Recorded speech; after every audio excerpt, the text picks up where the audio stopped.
Suscríbete a nuestro canal TVC Play y activa las notificaciones.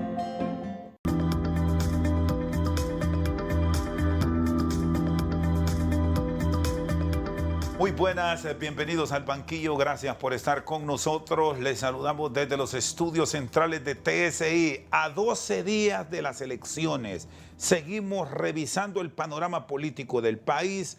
Hoy nos acompaña la abogada Mireya Agüero. Es una destacada miembro de la carrera diplomática en nuestro país, ex canciller de Honduras y ahora corriendo como candidata a designada presidencial en la fórmula que encabeza Tito Apura.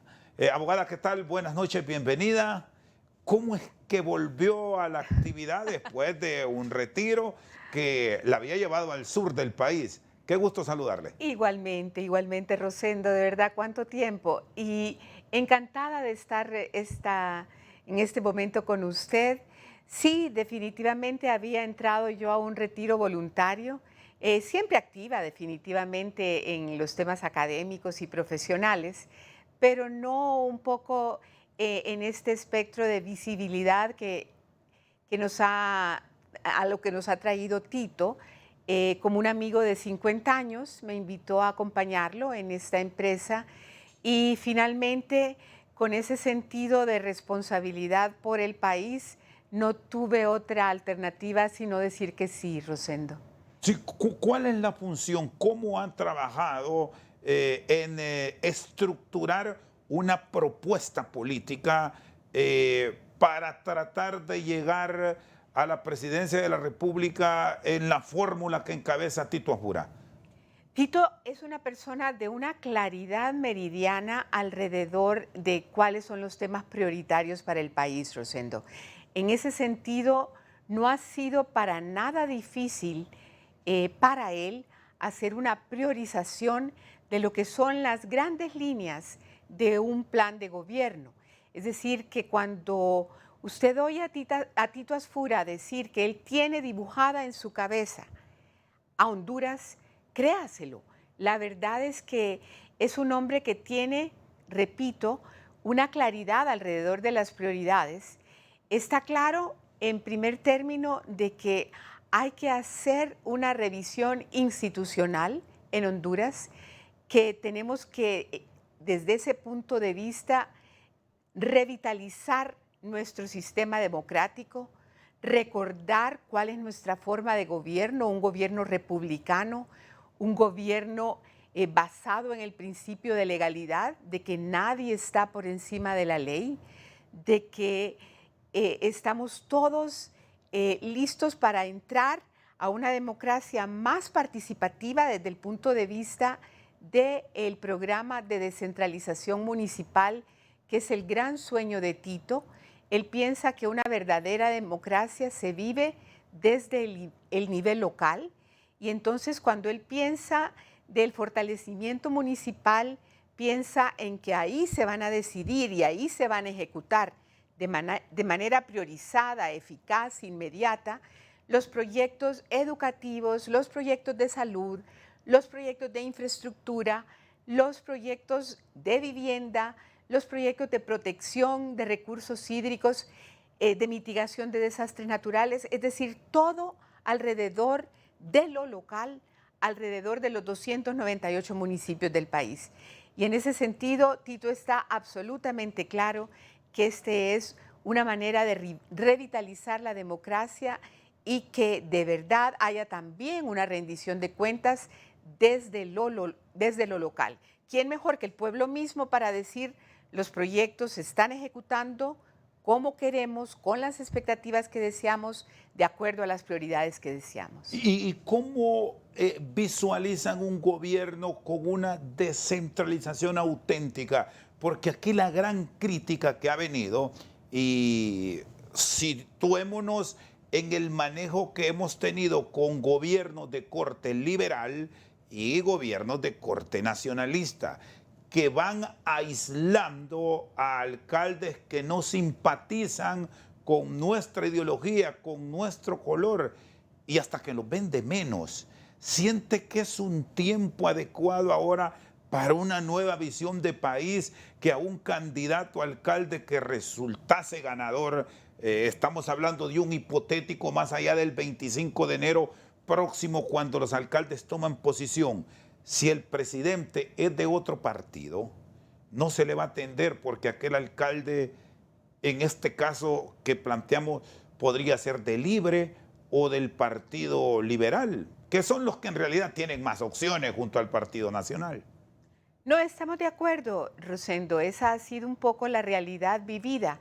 Sin embargo, para Tito, que es un optimista, igual que yo, la cuestión es no ver para atrás tanto. Él es muy crítico alrededor de, efectivamente, cómo dentro del plan de país, visión de país, plan de nación, temas de ordenamiento territorial, temas de fortalecimiento municipal que ya se habían planteado, aunque la ley de municipalidades nueva recientemente fue aprobada después de muchísimos años en rezago, efectivamente es un reto, pero no es imposible. Tito, por una parte, usted menciona el tema de la politización y obviamente él entiende que eso es un obstáculo, y no solamente en el tema de municipalización, Rosendo. Tito está claro que, por ejemplo, si nosotros, el Poder Judicial, los entes contralores y auditores del Estado, si cualquier tipo de institución que es un poco el soporte del Estado de Derecho se politiza, eso definitivamente tiene un peso específico en relación al progreso democrático de un país. Igualmente, si pensamos en la politización de la municipalización, podríamos tener ese riesgo. Sin embargo, lo que Tito desea realizar es efectivamente esa despolitización de esos aparatos institucionales, desde el punto de vista de poder crear los mecanismos de que los presupuestos vayan directamente a las municipalidades, es decir, que no haya, como él mismo lo dice, para utilizar las palabras de él, lo indigno que es colocar a los alcaldes en un sistema de peregrinaje casi de mendigos a venir a Tegucigalpa a solicitar desembolsos. Claro que eso implica también el tema de asistencia técnica para que cualquiera de estos alcaldes que tengan esta responsabilidad en sus manos, pues hayan superado algunas debilidades de gestión o muchos elementos que todavía no funcionan correctamente, ¿no? Es decir, abogada Agüero, escuchándola hoy, ¿qué planes sí hay? Y le planteo esto porque lo que hemos venido escuchando como un reclamo de muchos sectores de la sociedad es que en esta campaña política que está próxima a cerrarse el lunes 22, no conocemos de planes de gobierno, que más se han dedicado a criticarse, a cuestionarse, a sacarse los trapos al sol, pero que una verdadera programación de desarrollo de país no la hemos escuchado de una manera clara. Bueno, fíjese que en realidad yo creo que ese es un tema de percepción, obviamente, y claro, los seres humanos tenemos a veces una inclinación para ser atraídos por lo negativo, por el conflicto, por lo que es polémico y no necesariamente lo que es constructivo, Rosendo. Yo creo que en los tres partidos políticos que se disputan realmente el poder en 12 días, como usted lo dijo, sí hemos escuchado propuestas con obviamente diferentes estilos dependiendo del candidato.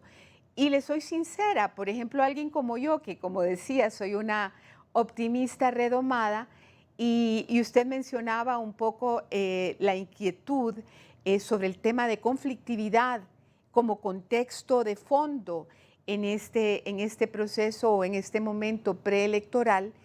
Yo miro, no dejo de ver, habiendo leído los planes de gobierno de los otros partidos, de que sí hay altamente coincidencias. Yo creo que el tema de fortalecimiento institucional, el tema de apuntalar el Estado de Derecho, el tema de nuevamente priorizar los temas de justicia social, vale decir, la educación, que es impostergable, la salud, que es impostergable, los temas de vivienda, los temas de medio ambiente y mitigación de desastres, son escuchados en todas las voces de estos actores políticos del momento. Entonces yo creo que sí es rescatable y hay que decir que de alguna manera yo encuentro que sí hay propuestas. Obviamente cada propuesta tiene el sesgo ideológico porque el vehículo para acceder al poder pues son los partidos políticos, ¿no? Y cada partido político tiene un lenguaje ideológico particular desde el punto de vista de cómo enfoca determinada problemática. Pero yo no diría que hay como un divorcio absoluto alrededor de los temas que son temas imperdonables para la Honduras del 2022. Muy bien, está con nosotros la abogada Mireya Agüero, candidata designada presidencial en la fórmula que encabeza Tito Apura. Vamos a una pausa, ya regresamos.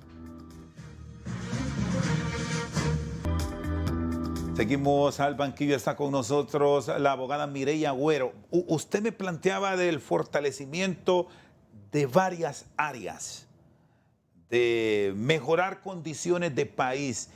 Y aquí hago un alto porque sí hay un punto clave, que lo hemos escuchado en los mensajes de quienes buscan convertirse en autoridades del país, es la reactivación económica.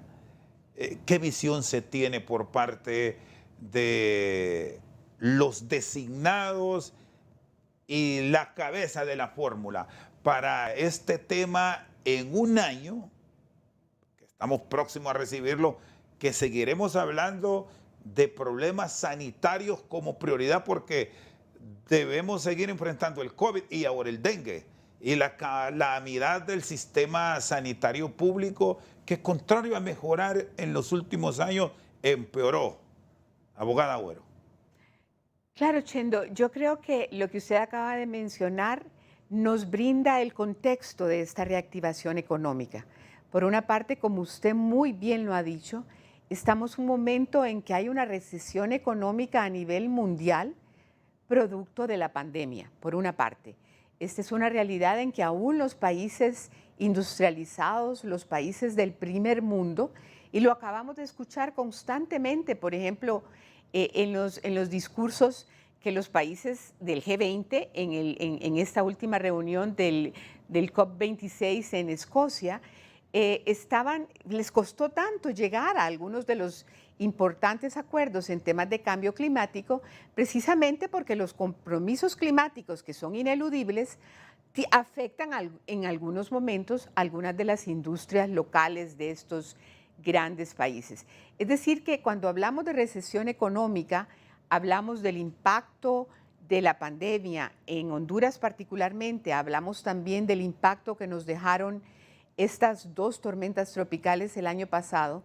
Estamos hablando de efectivamente un momento crítico en la historia económica del mundo y particularmente el de Honduras. Y como usted bien lo sabe, el tema de generación de empleo y definitivamente va de la mano de varios elementos. Y uno de ellos, como usted lo mencionaba, es el tema de la inversión. No solamente de la inversión privada a nivel doméstico, sino también de la inversión extranjera.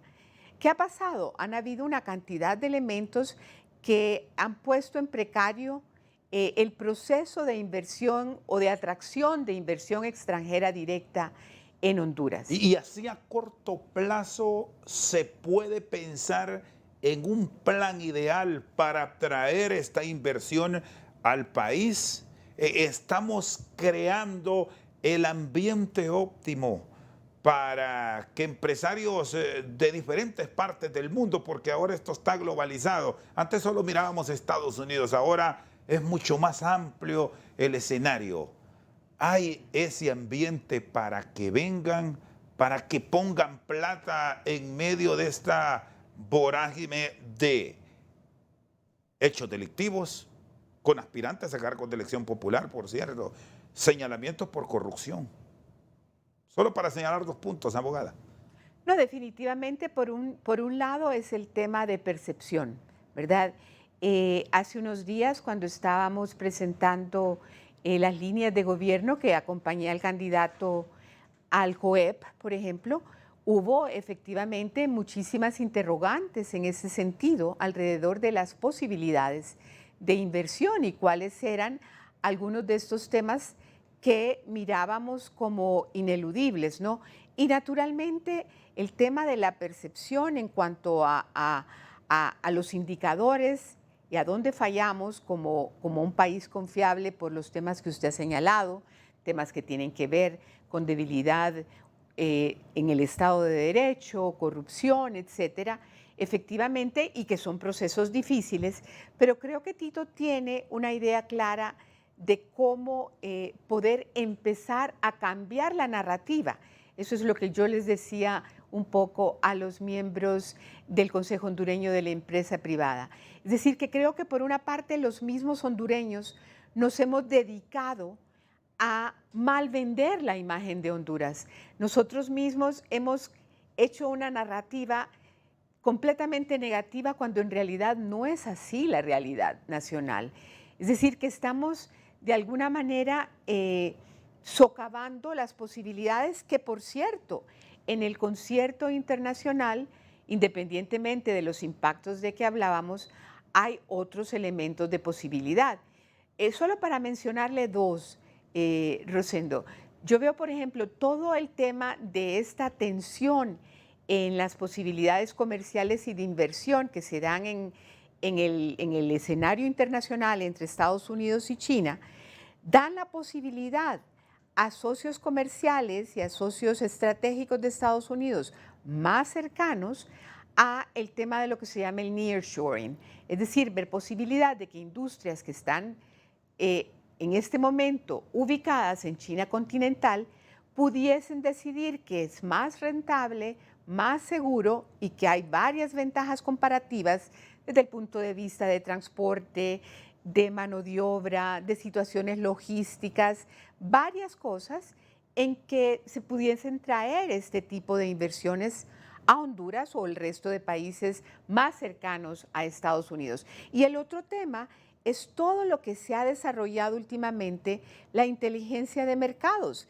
Y Tito, por ejemplo, tiene muy claro que una de las alianzas estratégicas que, si Dios le da la oportunidad de administrar el país, como él lo dice, con esas palabras, él lo mira como ineludible, es una alianza estratégica entre la sociedad civil, el sector privado empresarial hondureño y el gobierno para utilizar la inteligencia comercial y utilizar la plataforma, y ahí voy yo en algo que yo conozco un poquito más, que es el tema de la plataforma que está ahí, de un servicio exterior que no hemos todavía utilizado u optimizado su utilización desde el punto de vista de ser agentes comerciales y de captación de inversiones. Y aquí hay un punto que lo rescato y es, nadie va a poner en discusión que el gran consumidor del mundo cercano a nosotros es Estados Unidos. Pero estamos creando esas reglas claras para la atracción de este capital o ya hay un plan específico para trabajar sobre la marcha y presentar a partir del 27 de enero un proyecto revolucionario, si cabe este término, que le dé la garantía a un inversionista foráneo en poner plata en un tiempo que vivimos en donde la inversión también tiene su contención porque aún no sabemos cómo va a reaccionar el mundo ante tanta variante que está generando la COVID. No, de acuerdo, pero mire que usted mencionaba los temas de agenda bilateral con un socio tan importante como Estados Unidos. Y aquí yo traigo otra que yo considero que en esta coyuntura para Honduras también es una ventaja. Y es el tema de que la migración, el tema de las migraciones, obviamente es un tema político priorizado para este socio tan importante. ¿Y cuál es para Estados Unidos, desde la óptica de Estados Unidos, uno de los detonantes de la migración. Obviamente uno es el tema de la corrupción, otro es el tema de la inseguridad, pero otro, no menos importante, es el tema de la falta de oportunidades económicas a nivel local. Entonces, los Estados Unidos también están interesados y tenemos varios proyectos a nivel de universidades, institutos de pensamiento y otros que hemos estado analizando y compartiendo, que van viendo posibilidades de inversión también, no necesariamente de altísimo calibre, pero que pueden ir creando grupos focales dentro del país, focos de desarrollo a nivel municipal de vuelta, para que empiece a haber un cambio de mentalidad en el sentido de que la población hondureña se sienta incluida en posibilidades productivas y no vean la migración como su primera opción. Y aquí vuelvo al tema municipal, Chendo, porque, por ejemplo, digamos, si Tito, uno de sus proyectos específicos, y que es algo que él conoce muy bien, es que en su administración del pueblo de Honduras confiarle esta responsabilidad, se le abre la puerta, sería ofrecer la construcción de 5,000 kilómetros de carretera. Es decir, también hacer toda esta red productiva dentro de maquilas agroalimentarias, una cantidad de focos productivos dentro de Honduras y además la generación de empleo alrededor de esto, ¿no?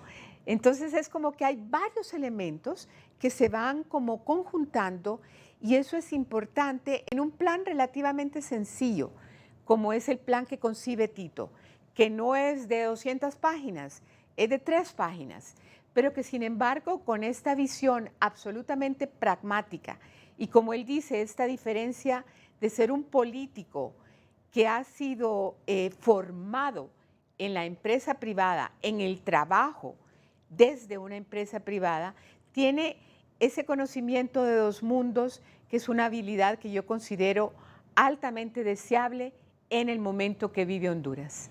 Está con nosotros al banquillo la abogada Mireya Agüero. Vamos a una pausa, ya regresamos.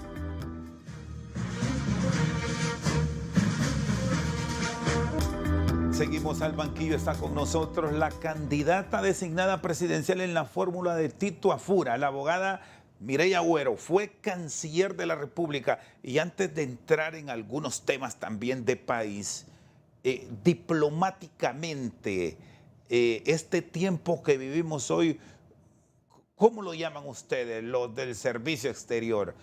Aquí en un castizo puro, muchos de nosotros decimos, ya no nos quiere Estados Unidos por algunas decisiones que se toman desde el norte.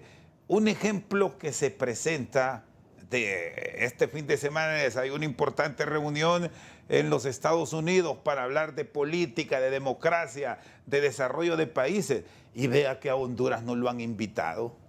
¿Qué está pasando? Usted con su experiencia, ¿qué óptica tiene de lo que ocurre en la región? Estamos próximos a una elección en Honduras con muchas dificultades, con violencia, con señalamientos, pero ahí va el proceso. Y si vamos un poco más atrás, vemos lo de Nicaragua, totalmente cuestionado. ¿Qué consideraciones tiene, abogada? Como usted bien lo dice, Rosendo, es un momento importante, es un momento de alguna manera retador desde el punto de vista de la geopolítica regional. Definitivamente Centroamérica retoma, y América Latina en general, retoma o vuelve a marcar puntos de inflexión alrededor de la política norteamericana en la región, que, para decirlo de manera clara, sabemos que quedó un poquito rezagada en los años de la administración del presidente Trump. Entonces, políticamente hablando, el presidente Biden, que por cierto es alguien que estuvo varias veces en Honduras, que conoce la región de una manera mucho más personal y profunda, ha retomado en la agenda internacional la importancia que sus vecinos de la frontera sur tienen para Estados Unidos, ¿no? La relación, Rosendo, entre Estados Unidos y Honduras es una relación histórica. Tenemos más de 200 años de relaciones diplomáticas, es decir, como lo decíamos con anterioridad, no solamente es un socio estratégico importantísimo, por lo que es el peso específico de Estados Unidos en la comunidad internacional, pero también es nuestro principal socio comercial, ¿verdad? Aunque tengamos una balanza comercial deficitaria, pero le vendemos más de $5 millones al año a Estados Unidos, ¿no? Entonces, efectivamente, hay una cantidad de elementos en esta agenda bilateral que son absolutamente importantes desde el punto de vista de objetivos estratégicos de política exterior de Honduras. Y obviamente usted ha mencionado al menos dos situaciones que dificultan un poco los temas internacionales regionales. Uno es, obviamente, como usted muy bien lo mencionaba, el tema de las recientes elecciones en Nicaragua, de la situación de los derechos humanos en Nicaragua y cómo lo estamos de alguna manera barajando como país vecino, teniendo intereses también estratégicos con nuestro vecino, pero también como miembros de la Organización de Estados Americanos, donde, como usted bien sabe, en la recientemente celebrada Asamblea General de la organización, se votó una resolución para continuar estudiando la situación de Nicaragua y poder dar recomendaciones alrededor específicamente de la aplicación de la Carta Democrática, ¿no? Y las estructuras de los partidos políticos en contienda a nivel de país, ¿cómo están trabajando para hacer conciencia en su militancia, en quienes le siguen, para no replicar acontecimientos como este de Nicaragua, que con el escenario que estamos viviendo reciente este fin de semana no pinta bien? Han matado a un alcalde liberal muy reconocido, ha muerto un candidato a regidor de Libertad y Refundación en Santa Bárbara. Hoy en horas de la mañana, como para que estas cifras sigan en aumento, han asesinado al candidato a vicealcalde liberal de Concordia, Olancho, y muchos aquí en el país. Y el impacto que usted como ex canciller sabe tiene a nivel externo es, bueno, ¿y qué está pasando entonces en Honduras? ¿Cómo manejarnos para darle garantía también al elector que llegue a la urna y que esto sea una verdadera fiesta cívica, abogada Agüero? Sí, primero le contesto lo que usted decía al inicio, Rosendo. No, obviamente no puedo hablar por los otros partidos políticos, pero siento que con diferentes lenguajes y obviamente dependiendo de quién es el que lanza el mensaje, el Partido Nacional está tratando de hacer un poco de memoria y de recordar o de cuestionar al electorado si, como usted lo mencionaba, nos queremos ver en el espejo del socialismo del siglo XXI. Es decir, esto es un poco desde el Partido Nacional lo que hablamos. Y yo siento, evidentemente, por mi experiencia un poco en el ámbito internacional, que no sería una opción absolutamente inteligente del electorado decantarse por esto.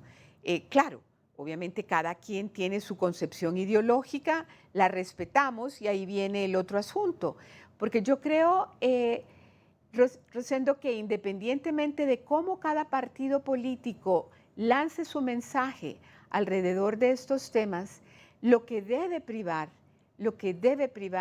es la idea de tener que, de verdad, preservar nuestra paz social sobre todas las cosas. Es decir, por una parte, cuando usted menciona estos lamentables hechos trágicos y viendo un poquito cifras de la Oficina del Alto Comisionado de las Naciones Unidas para Derechos Humanos, en que hablan de al menos 31 muertes violencia que se supone que tienen una relación directa con la participación política de la persona que ha perdido la vida o algo, aunque no es completamente seguro, ¿verdad?, de que no hayan causas que vayan más allá de su participación política misma. Una pérdida de vida es lamentable, pero aquí hay que considerar también un poco, Rosendo, y se me viene a la cabeza un poco lo que yo les decía a mis alumnos en la clase de conflictos internacionales. Como decía un sociólogo noruego famoso, Johan Galtung, la violencia es como un iceberg. La verdad, lo que vemos de la violencia es la puntita. No vemos la inmensidad de lo que hay abajo. Entonces, cualquier signo de violencia o cualquier intento de hacer aparecer como que en Honduras se vive una cultura de violencia, esto es altamente peligroso y de verdad altamente triste también, porque entonces nos quita esa esperanza, ese optimismo que como nación debemos tener. Cuando Tito está hablando de vida, de patria y de progreso, y yo no puedo estar más de acuerdo con él que esos deberían ser los mensajes, da mucho pesar tener que reconocer evidentemente que también vivimos en un contexto de la posibilidad de atentados, de conflictos, de muerte. ¿Hay tiempo para sentarse, para firmar acuerdos de paz, para que priven el hondureño y dando este mensaje desde las cúpulas de que debemos tener tolerancia a partir de estos días, que la campaña va a asediar seguramente hasta el lunes 22 para luego convertir el silencio electoral en un tiempo de verdadera propuesta, abogada Agüero? Yo esperaría que sí, Rosendo. Definitivamente yo creo que a toda costa, y es imperativo de que ese acuerdo político se produzca. Definitivamente hemos estado escuchando de los riesgos técnicos, de los riesgos organizacionales o de conectividad, etcétera, que podrían darse en el proceso electoral o en el día de las elecciones propiamente dicho. Pero yo creo que más allá de eso, la voluntad política de las partes en aceptar el resultado de un proceso que, óigame, yo creo que históricamente va a ser de los más altamente observados internacionalmente, precisamente porque hay todo un interés desde la comunidad internacional también de apoyarnos de manera obviamente objetiva y solamente como observadores, pero apoyarnos en este ejercicio democrático que finalmente ojalá nos lleve a fortalecer nuestro sentido de patria, nos lleve a fortalecer nuestro compromiso de hacer cambios impostergables para Honduras, Rosendo. Muy bien, está con nosotros la abogada Mireya Agüero. Vamos a una pausa, ya regresamos.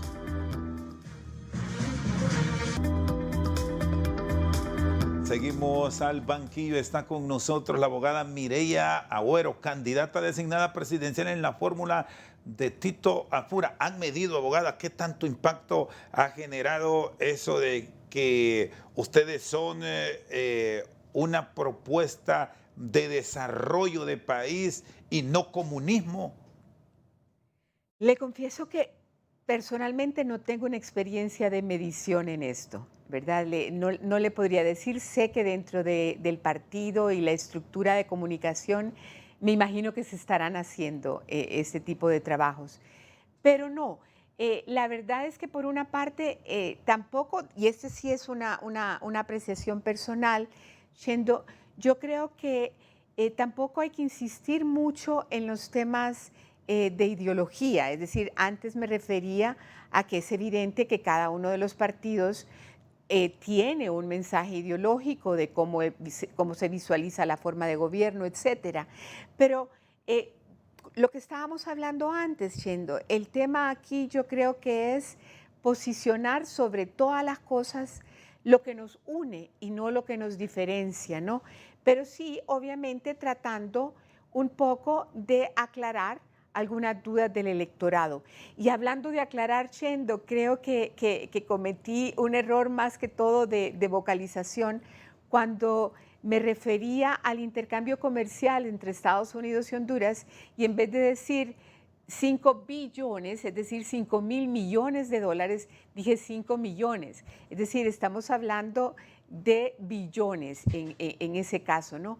Pero volviendo a este tema de mensajes, para mí en los últimos días, Rosendo, como usted lo mencionaba, lo más importante en estos últimos días, antes de entrar al silencio electoral, que el silencio siempre de alguna manera nos invita a la introspección, al análisis, a la reflexión.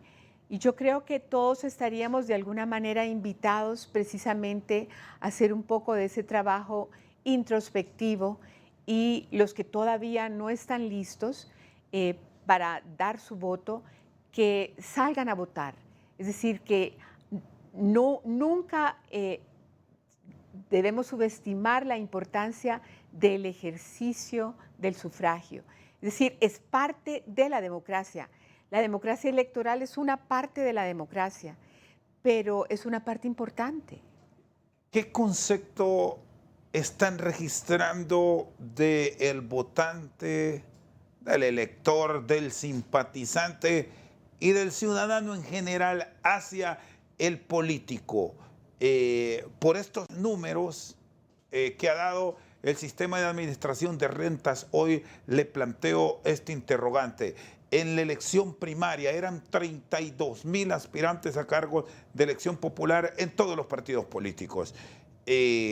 Se logró establecer que 12.000 no tienen concepto de lo que es la fase de tributar al Estado, de pagar impuestos. Ahora vamos a la general en 12 días. Hay más de 20.200 aspirantes a cargos de elección popular. Y de estos, abogada Agüero, solo 1.343 están como obligados tributarios. Y aquí la gran interrogante: ¿y los órganos de política de país qué hacen? E incluso las cúpulas, ¿qué plantean a quienes le siguen? Porque hay una disparidad sin precedentes en números que hoy los han hecho oficiales. Le tengo que confesar que me deja sin palabras su comentario, sobre todo porque obviamente uno de los pilares de los imperdonables para cualquier gobierno es el de la responsabilidad fiscal. El tema de la responsabilidad fiscal, no solo desde el punto de vista de cómo usamos los impuestos, de esa transparencia que tenemos que tener en el presupuesto general de la nación, sino también desde el punto de vista del obligado tributario. Eso me parece impresionante, el pensar de que hay gente que se puede sentir bien creyendo que participa en un contexto de política limpia en un proceso eleccionario, e incumple una obligación tan básica como es la de retribuirle al Estado desde el punto de vista de sus ganancias, ¿no? Aquí hay un elemento de responsabilidad básica del ciudadano como parte de cualquier contrato social, Rosendo. Bueno, aquí plantearían incluso muchos sectores que es un momento para que la unidad de política limpia, como la conocemos, y el mismo Consejo Nacional Electoral reaccione ante un escenario que no nos plantea transparencia total de quienes pueden llegar a dirigirnos. Totalmente de acuerdo, y fíjese que también es un tema que hay que recordar cómo Tito relaciona las posibilidades de obras que él ha tenido desde la alcaldía municipal, que es un poco su carta de presentación alrededor de los temas de manejo presupuestario y de su compromiso con infraestructura, con medio ambiente y otras cuestiones, él precisamente resalta cómo la recaudación de impuestos en la alcaldía y los temas de que, aunque hubo un descenso en el 2020, la verdad es que él ha sido favorecido con un margen de mucha confianza en la base tributaria de la capital, como definitivamente hay que recordar como ciudadanos nuestra obligación de hacer esa contribución al Estado. Claro que es un tema de percepción de credibilidad, de manos limpias, tiene que ver obviamente mucho con la cultura de la transparencia, estamos de acuerdo, pero yo de ninguna manera podría pensar en ningún elemento que sirva para excusar el compromiso de impuestos. Es decir, como es la cultura, ¿verdad? En Estados Unidos, la frase famosa eso de las dos cosas ineludibles para el ser humano, que son la muerte y los impuestos. Y parece ser que para nosotros los impuestos no serían uno de esos elementos ineludibles, con los datos que usted menciona. Sí, bueno, abogada Agüero, estamos cerrando y quiero despedirme de usted con un punto que lo conoce y que ya me lo exponía, pero de pronto puede ser un gran reto para las nuevas autoridades desde el Poder Ejecutivo, independientemente de quién tenga el manejo de la presidencia de la República a partir del 27 de enero. Vamos a recibir un país quebrado en muchas áreas, con dificultades económicas tremendas. Y usted me decía que el papel del servicio exterior, de ese agente diplomático, sea un embajador, un cónsul, un encargado de negocios, un representante a nivel de la oficina de comunicación, va a ser clave. ¿Cómo encontrar el personal ideal dentro del diplomático de carrera, que es el que conoce, frente a los diplomáticos a la carrera, que se nombran por compadrazgos, por compromisos políticos? ¿Cómo encontrar un servicio diplomático en el futuro robusto, comprometido y capaz? Rosendo, usted toca un tema que es muy cercano a mi corazón, definitivamente. En el 2013, como canciller, a mí me tocó discutir y finalmente promover la nueva ley del Servicio Diplomático y Consular de Honduras, que entró en vigencia precisamente ese año.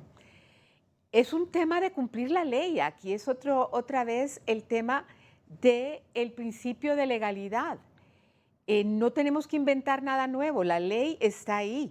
Y la ley, por una parte, prevé cuál es el perfil de cada uno de los puestos de los diplomáticos. Por otro lado, prevé el ingreso al escalafón diplomático, prevé los exámenes de concurso para entrar al escalafón. Es decir, que no habría que inventar nada, habría que sencillamente rescatar la ley, hacer una revisión y efectivamente buscar, y como dice Tito, aquí queremos honestidad, eficacia, idoneidad. Muy bien, gracias abogada, muy amable y lo mejor y la suerte del mundo este Gracias. 28 de noviembre en la fórmula que encabeza el candidato presidencial Narri Juan Apura, Tito Apura, con la abogada Mireya Agüero, a quien hemos tenido hoy como candidata designada presidencial. Gracias. Por su sintonía esta noche, muchas gracias.